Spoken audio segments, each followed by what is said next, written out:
തുടർച്ചയായ 8 എണ്ണൽ സംഖ്യകളുടെ ശരാശരി 38.5 ആണ്. ഈ 8 സംഖ്യകളിൽ ഏറ്റവും ചെറിയ സംഖ്യ ഏത്?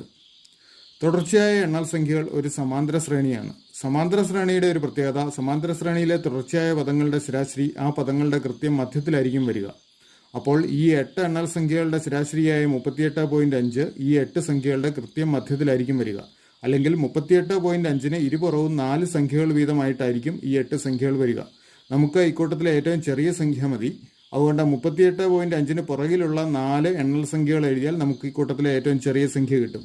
അപ്പോൾ നമുക്ക് എഴുതി തുടങ്ങാം. 38.5 അതിന് പുറകോട്ടുള്ള 4 സംഖ്യകൾ, 4 എണ്ണൽ സംഖ്യകൾ 38, 37, 36, 35 ഇവയാണ്. അപ്പോൾ ഇക്കൂട്ടത്തിലെ ഏറ്റവും ചെറുത് 35 ആണ്. ശരിയുത്തരം ഓപ്ഷൻ ബി 35. 100 മീറ്റർ നീളമുള്ള ഒരു ട്രെയിൻ 72 കിലോമീറ്റർ പെർ മണിക്കൂർ വേഗത്തിൽ സഞ്ചരിക്കുന്നു. ഈ ട്രെയിൻ 500 മീറ്റർ നീളമുള്ള ഒരു പാലം കടന്നു പോകാൻ എടുക്കുന്ന സമയം എത്ര?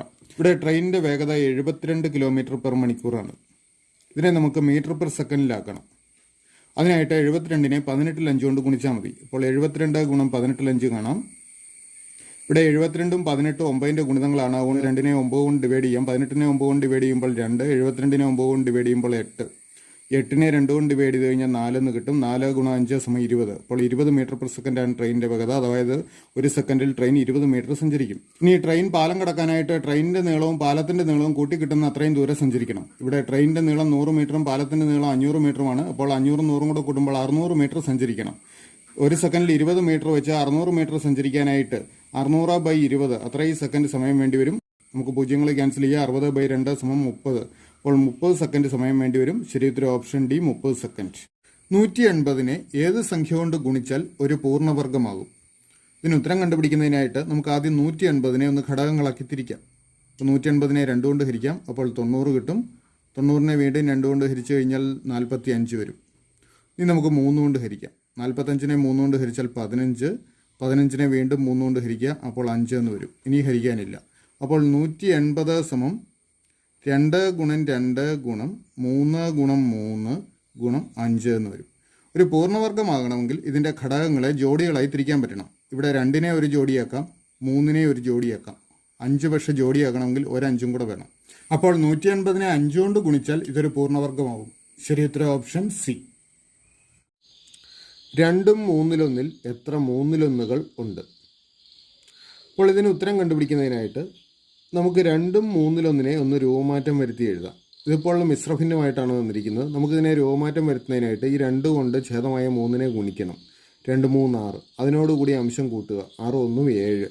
7 അംശമായിട്ട് എഴുതുക. ഛേദമായിട്ട് ഈ 3 തന്നെ. അപ്പോൾ 7/3 എന്ന് വരും.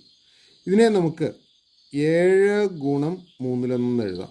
7 ഗുണം 3-1. അപ്പോൾ 7 ഗുണം 1 7/3 എന്ന് തന്നെ ഇവിടെ ഉത്തരം കിട്ടും. അപ്പോൾ 7 ഗുണം 3-1 2ഉം 3-1. അപ്പോൾ 2ഉം 3-1 3-1കളുടെ എണ്ണം എന്ന് പറയുന്നത് 7 ആണ്. അപ്പോൾ ശരിയുത്തരം ഓപ്ഷൻ ഡി 7.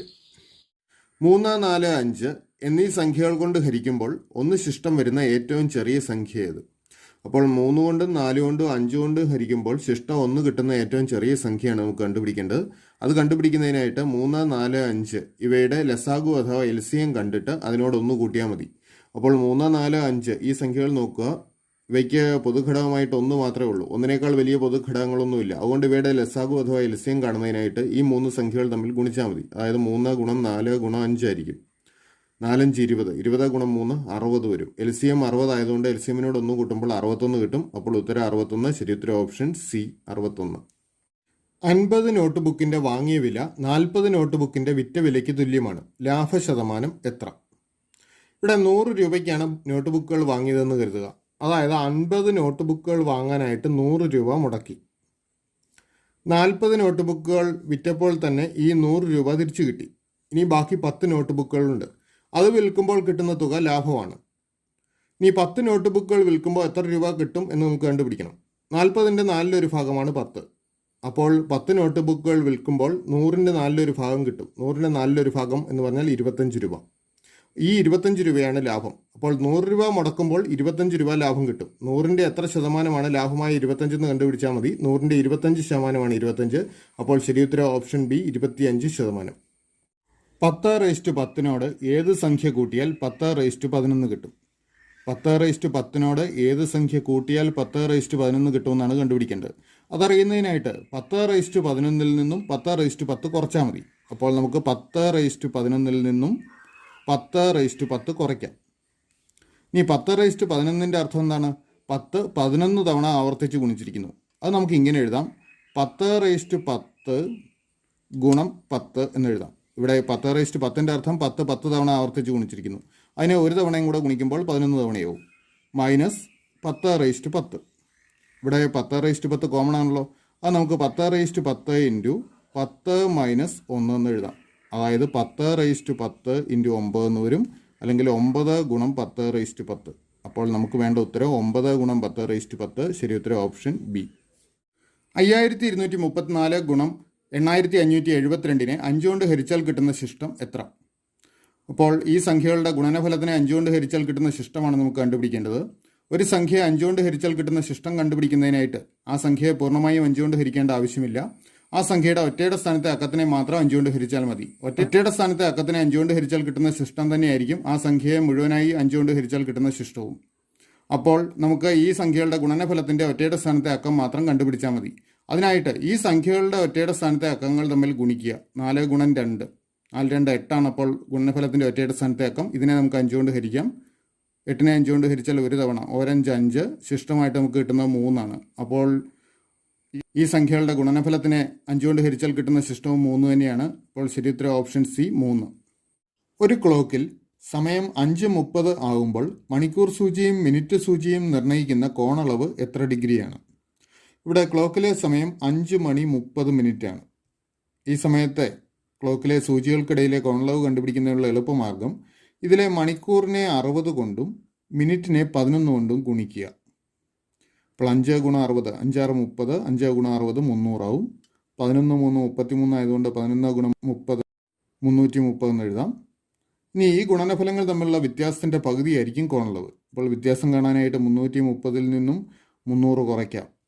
അപ്പോൾ 30 കിട്ടും. 30ൻ്റെ പകുതി 15 ഡിഗ്രി ആയിരിക്കും കോണളവ്. ശരി ഉത്തരം ഓപ്ഷൻ ബി 15 ഡിഗ്രി. ഒക്ടോബർ 2 തിങ്കളാഴ്ചയാണെങ്കിൽ അതേ വർഷം നവംബർ 14 ഏത് ദിവസമായിരിക്കും? ഇവിടെ ഒക്ടോബർ 2 തിങ്കളാഴ്ച എന്ന് നൽകിയിട്ടുണ്ട്. നമ്മൾ ആദ്യം ചെയ്യേണ്ടത് ഒക്ടോബർ 2 ശേഷം നവംബർ 14 വരെ എത്ര ദിവസങ്ങളുണ്ടെന്ന് കണ്ടുപിടിക്കുകയാണ്.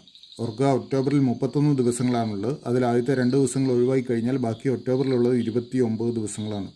നവംബർ 14 ദിവസങ്ങൾ എടുക്കണം. അപ്പോൾ നവംബറിൽ 14 ദിവസങ്ങൾ, അപ്പോൾ 29ഉം 14ഉം കൂടെ കൂട്ടുമ്പോൾ 43 കിട്ടും. അതായത് ഒക്ടോബർ 2 ശേഷം 43ാമത്തെ ദിവസമാണ് നവംബർ 14. ഈ 43നെ 7 കൊണ്ട് ഹരിക്കുക. 43നെ 7 കൊണ്ട് ഹരിക്കുമ്പോൾ നമുക്കറിയാം 7 6 42 ആണ്. അപ്പോൾ 6 തവണയുണ്ട്. 6 7 42, ശിഷ്ടമായിട്ട് കിട്ടുന്ന 1 ഈ ശിഷ്ടമാണ് നമുക്ക് വേണ്ടത്.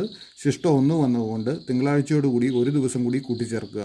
അപ്പോൾ ചൊവ്വാഴ്ച എന്ന് കിട്ടും. അപ്പോൾ നമുക്ക് വേണ്ട ഉത്തരം ചൊവ്വ. ശരി ഉത്തരം ഓപ്ഷൻ ഡി.